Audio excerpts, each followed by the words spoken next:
Hello and welcome to Law and Candor, the podcast wholly devoted to pursuing legal technology revolution. I'm Bill, and I'm here with my co-host Rob Hellewell. And again, welcome to the show. It's nice to have you. Today, our guest on our episode is one of my personal heroes. He's been in and out of Microsoft doing things for them since Windows 3.1 and their version of the Abacus. Before we introduce this person to you, we got to go through our segment that you've all come to know and love, and that is Sightings of Radical Brilliance. This, of course, as the name implies, is the part of the show where we bring to you the latest of noteworthy innovation and acts of sheer genius. Rob, what is on the docket today? Today we wanted to talk about ephemeral data. This is something that has really kind of hit our industry in the last few years, especially. And maybe just start with the definition. Ephemeral data is really data that is purposely designed to disappear after a certain amount of time or maybe under a certain set of conditions. Yeah, I think the first time I heard of ephemeral data, and before I even knew what the word ephemeral data meant, was with Snapchat. Yeah, exactly. I think that's probably a lot of people's first exposure. But we're really starting to see a lot more forms of ephemeral data and just sort of different ways it's being implemented. One that I think makes a big impact is, companies, for example, now just don't let you keep all that email that maybe a few years ago you could keep. So, it might auto delete after 6 months. I know in things like in Skype, for example, you can configure your system so that if you close out a session, the data, your chat conversations don't store. There's a lot of specific IM platforms that are coming about that might include, encryption or some kind of an auto delete function. Right. And think about that on the impact on our industry is around eDiscovery, specifically and particularly around preservation. Oh, it's a nightmare. I mean, how do you preserve data from something like Snapchat? It's really a struggle. And, I think one of the things that it really kind of asks for me is, even if you have something that is supposedly deleting data, I mean, does it even actually delete? Yeah. And look, bottom line is this a good thing or a bad thing when it comes to our industry? Yeah, exactly. Like there's kind of like nightmare stories out there about people that, thought that they were deleting, things on Snapchat. Then somebody does a forensic examination of, of their phone or maybe their computer, and they can recover things. As far as what you were just saying about, is it a good thing or a bad thing? I actually think it's good. We know that we keep too much data. Every time we're engaged by a client, we're looking through a lot of data that is just not relevant, should never be there, never gets looked at, in the future. I'm all for something that limits the amount of data, that we have out there. If you could do it by, file type, junk file types, disintegrate into the air after a certain period of time. I saw Jamie Brown do a presentation on this once, and it was fantastic. If you get a chance, you might be able to pull it up somewhere. She does a talk on this, which is fantastic. But listen, we digress, and that is our sighting of radical brilliance for today. Let us talk now about, again, one of my personal heroes, the guy who taught me everything I know about Microsoft 365, and no offense to him, but it's not much right now because it's still damn new in my mind, but always learn something from him every time I talk to him. His name is Mo Ramsey, and Mo runs our advisory group here at Lighthouse. Mo, welcome to the podcast. Welcome. This is your 15 minutes, buddy. Hey, thanks, Bill. Yeah, sorry I hadn't taught you more by now. Yeah, well, it's only because you're out on paternity leave. If not, I'm sure at this point I would be the Bill Gates in terms of knowledge base. Yeah, they call it parental leave now. Yeah, yeah, I'm with you. Yeah, and Mo, let's be honest, it's not always about the teacher. Yeah, that's good to know. Maybe you could just start off by introducing yourself. Yeah, so thanks guys. So as Bill mentioned, I run a large part of our advisory services here at Lighthouse. We've got folks on the team who have technical backgrounds, have legal backgrounds, and we're out in the field kind of solving real world technical challenges that kind of interweave themselves into either the EDRM, eDiscovery work, or out with information governance in general. And a large portion of that work tends to be around Office 365. And as Bill mentioned, I don't think I'm that old, but I do have experience with Microsoft pretty intimately going back to the early 90s. And I have been involved in this evolution to Office 365, very heavily since before it was ever anything that people would even think of as Office 365 today. Now that's good because we've got a lot of questions for you about this. And maybe just to start, I think for those of us that have been in this industry for a long time, I think for many years, Microsoft, and Microsoft products were kind of just something that we collected from in the past. But there's been a huge shift in how Microsoft, I think, looks at data and specifically interacts with eDiscovery. And maybe could you just give us a little background on how that evolution has taken place, specifically with O365 and how it works with eDiscovery? Yeah, in terms of eDiscovery, I guess there's a couple of things to note. So Microsoft has gone through a little bit of a transition the last 4 or 5 years. So up until about 5 years ago, when we thought of eDiscovery technology, it was bits and pieces of things in different products that were either installed on premise or maybe up in the cloud. But up till about 4 years ago, in Office 365, Microsoft had most of their services in something called the eDiscovery Center or eDiscovery Centers, which is really just a SharePoint-based, think of it kind of like a matter management platform, but not really. It was just a place to set holds and do searches and do some fun things. It was very rudimentary, and it didn't work for a lot of people the way that people had envisioned using the platform. So about 2.5, 3 years ago, Microsoft came out with something new, Security and Compliance Center, which brought a whole bunch of those similar kind of administrative functions into a single aggregated interface for people to use various functions that needed to be shared at a platform level, not necessarily at an Exchange or a SharePoint or a Teams kind of level. That also included an acquisition that Microsoft did about 3 years ago from Equivio. And that became their technology assisted review extension within that compliance center capability. I would say the most recent launch that Microsoft has done is they retooled that. And earlier this year, they launched kind of a new compliance center that includes what they call Advanced eDiscovery 2.0, which is a completely revamped end-to-end, to some extent, with some exceptions, eDiscovery workflow. That's what I want to dig into here for a second, because what is Microsoft doing in eDiscovery, and how do they differentiate themselves? Because typically what I'm seeing when I'm talking to clients is their IT department has made the move. They've sort of influenced and started this move to the cloud, to 365, and legal has all these tools at their disposal that they don't necessarily know about. So what have they done in the sort of the realm of eDiscovery? Yeah, so I think the best way to think about it is Microsoft is working to get their clients to aggregate and centralize all of their data in a single platform.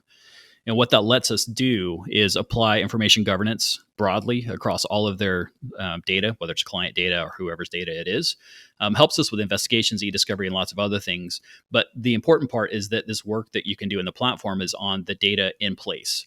And so what I mean by that is we don't have to take data from one place, copy it to another, do some work on it, send it somewhere else, do some more work on it, and lose a lot of time. And in some cases, have to deal with fidelity issues because of those moves. We're actually working on the data in place. The second thing that they're doing to differentiate, I think up until about 2 or 3 years ago, Microsoft was very happy being a technology company that sold technology to technologists. Earlier this year, with the launch of the Advanced eDiscovery 2.0, we're really starting to see Microsoft step out a little bit into various areas, not just eDiscovery, though important, but also areas with investigation, some deep capabilities around IG. All of these things really interact with EDRM in some very specific ways. But with this new tool set, they're really trying to start to compete, I think, to some extent with the brain spaces of the world, maybe the Nuixes or the relativities of the world. And all of those aren't apples to apples today, but you can see the journey starting. And that is definitely a differentiator for Microsoft. So Mo, I had a question about that. Like for a client that's, that you would consider advanced in, Advanced eDiscovery 2.0, like what specific kinds of things are they actually able to do now? Effectively the entire workflow, but I'm going to say that with caveats. So earlier this year, Microsoft released review modules. They released production modules, but Microsoft calls those mini review, mini productions. The idea is that the framework has now been laid, the groundwork has been laid, if you will, so that people can start to do workflow kind of middle to right side of EDRM in the platform. And then over time, Microsoft, because this is how they develop products, they will continue to add more and more functionality to that platform, so people's workflows can get a little more granular. Does that help? I think it does. I mean, I'm guessing that I can't remember what the latest statistic is, but is it like 80 or 90% of Fortune 500 companies have moved to O365 at this point? Yeah, I would say it's close to 90% of the Fortune 1000 have email moved to the platform. To what extent, every client's a little different. There's still some on-premise footprint for some of those data sets. And, if at any point anyone's ever talking to Microsoft themselves about how they do eDiscovery, they even have, a little bit of a physical footprint still outside of Office 365. But I would say that the majority of that data is starting to move into that platform, if not already there. I think that's kind of the key point, is that, you're probably somewhere in that process if you're at a big company. And I'm just kind of curious of like what advice do you give to people who are, might not be familiar, especially about the eDiscovery capabilities. What should teams be doing that are evaluating this right now? Yeah. There's I don't know, over the last 3 or 4 or 5 years, I've realized there's really kind of 3 buckets of people that are looking at this, right? There's a group of folks who are trying to still figure out if Office 365 is the right platform for them to do these types of workflows. And for a group like that, I would definitely have them consider what their workflows look like today, what they'll look like in the future. Some of these companies are regulatory focused, right? So they have some requirements that they have to meet, and so there's a big question there. Also, not necessarily on the legal side, but somewhere in the company, there's a TCO ROI kind of conversation happening. So if it's important, get plugged in there. And then one big thing, and this is kind of a recommendation, is this platform adoption is typically broader than what most companies who move to it are used to seeing. So creating a 365 kind of like a committee, if you will, that will help the company make broader decisions on that journey, super important, because they're having one person or one small group of people in charge of a process like this is challenging at best. The second group of people is really about the folks who are already moving to the platform. And for those of you listening, like, you already know what the challenges are. You're probably working through your models and maturity. Hopefully you're involving Microsoft support as you go, because those become roadmap triggers. So if you have an issue, you open a ticket, then that might actually be something they fix in the platform for everyone. And then, hopefully you're working with someone who has the experience that keeps your coming up to speed time to a minimum. And that last bucket of people is really people who are already doing eDiscovery work on the platform.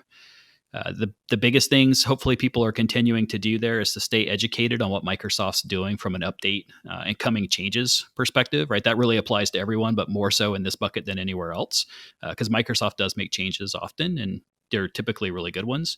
But continue to provide that feedback to Microsoft and have a mechanism to do that.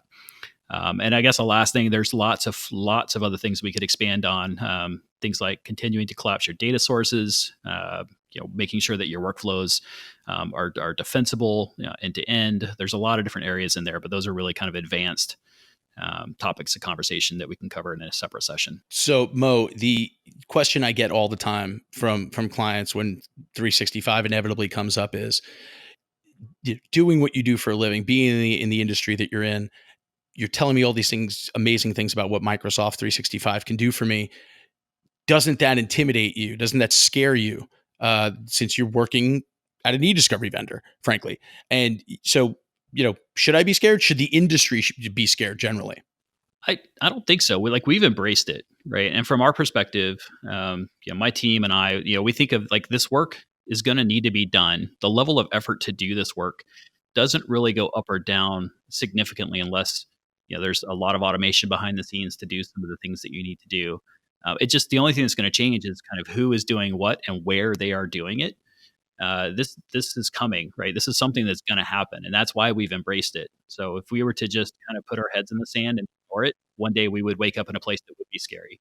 But no, we don't see it in any way. It's not a concern to us. Yeah, it's pretty interesting. I think, even we see it in the course of our normal work, where when we go to a client now and, say we're responding to a big investigation, if they've really embraced O365, you can collect data a lot faster. You're not going to all these, disparate data sources that you used to in the past. And I think it's already having a big impact on like how fast, you can start to get your arms around the data and what kind of a case you may or may not have. It's been interesting to see this sort of evolve over the last few years. This isn't you don't pick a target when you're moving to a platform like this and say that's the finish line and let's just work towards the finish line. It's a constant race. You're always going to be moving, and you need to be thinking about where are we going to be in a couple of years and drive towards that vision, and then alter that vision so that you always have a direction of where you're taking things on the platform. Isn't that refreshing though to the average CTO or CIO who's used to buying a platform that inevitably will be outdated in 5 years and they're going to have to reinvest elsewhere? Yeah, I think it is. It creates new challenges, right? And some of those challenges don't always want to be addressed. But it doesn't become a stagnant thing that you end up being handcuffed to 5 years from now. Let me see if I could recap this, and I will do the best possible job I can with the tiny brain that sits inside my skull. But what we're talking about here is Microsoft being the single biggest disruptor to the eDiscovery industry that there ever has been. That maybe the biggest game changer for all of us beyond eDiscovery is that the data is everything that we're doing to the data is in place. And Microsoft has gone from being a tech company selling to technologists to now an eDiscovery company. Beyond that, investigations, beyond that, InfoGov. They're starting to compete with tools that we're familiar with in our industry, like Nuix, brain space, and relativity. But we shouldn't necessarily be intimidated by it. We should embrace it because it's the inevitable. You're either going to get on the train or you're going to get run over by it. Do I have that about right? Yeah, I'd say that's accurate. Just make sure you have a plan, and if you don't have one, make sure that someone helps you get one, and then track it. The only other thing I will add is anything I have not learned about 365 is also my fault. It's not Mo's, because as Rob said, it sometimes is the student's fault, and so that I will take full blame for that. Mo, thank you very much for joining us today. Thanks, Mo. Yeah, thank you for having me.